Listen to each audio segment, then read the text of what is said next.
David, I'm sure possibly there are a couple of companies, and our viewers who are watching us, and they lead company X, company Y, or company Z, and they have no strategy, no policy regarding risk management, of course, and they're beginning to see the benefits of having one. What is the starting point? I think the starting point is what I call preparing the ground, and preparing the ground is coming down to a lot of sometimes training of the board, training of senior management in what is risk. We always think we know what it is. It's a little bit of a complex beast. Secondly, what is risk management, and showing to them the benefits. So we always generally start off an assignment with embedding risk management with training. The second part is creating the structure, which is corporate governance, getting the board structure right, getting the risk management function correct, getting the reporting lines correct, making sure there's no conflict of interest. So getting what I call the structure right. That is also then backed up by policy, getting appropriate risk management policies in place. Once we've done that, we then go to the third element, which is the action. And the action is really putting in place the day-to-day processes that make risk management happen.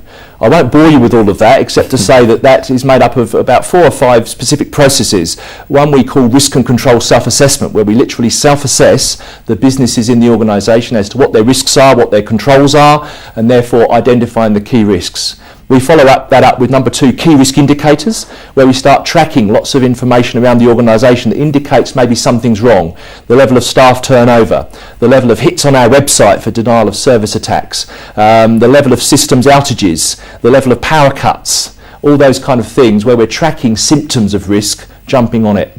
Number 3 is incident management, managing incidents as efficiently and as effectively as we can, and also learning from our mistakes. Number 4 is compliance, making sure we comply with all external laws, regulations, also ensuring we comply with internal policies, procedures. And finally is what we call improvements, or continuous improvement, making sure we identify things that can make our organisation better in terms of risk management and making sure they're put in place. That all then gets linked together through reporting, where we, out of all of that, produce ongoing reports that go up to management and board to give the board a good understanding of where we are with risk and where the issues are. Sounds like for the companies that don't have such functions, as if you are suggesting a creation of an entirely new department. In an ideal situation, of course, that brings up the issue of a cost, of setting up and of managing the risk. In an ideal situation, how much does it cost to manage a risk? Of course, I know it would vary from sector to sector, but what's your feel about how much it would cost, for instance, a company that has nothing in terms of this, to move them from ground zero to an area that they have a functioning, and an effective risk management strategy? I think there's a number of costs, but it's not as much as I think people believe. The first one is actually resources, so people. The key issue with risk management, it should be done by the people already in the organisation at the business level. And it's not about producing a big department of risk managers and they are responsible. We have a very large organisation in Australia, 4,500 people, and literally 2 people have rolled out risk management across the whole organisation. So in terms of cost, 1 or 2 persons. In a lot of small organisations, 1 person is more than adequate. In terms of the addition, there is an implementation piece around training. Then there is the facilitation of the process, which can be done initially perhaps by Excel spreadsheets. They soon run out of steam, and then you move on to perhaps a system.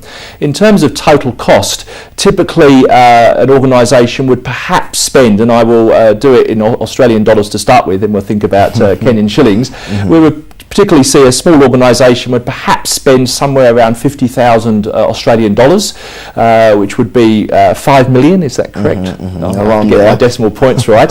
And then ongoing in terms of a system, we have our own system, Protect.erm system, and that costs in the region for a very small organisation, maybe between 1,000 and 2,000 Australian dollars a month. So we're looking at something like, 200,000 Kenyan shillings a month, something like that. But I guess what you're saying is that, of course, it's quite, of course, a bit of cost, but you can't compare it with not having, any risk strategy at all. Of course, you started by saying, if you suffer a huge loss or risk and things go worse, it's of course going to blow up the entire organization.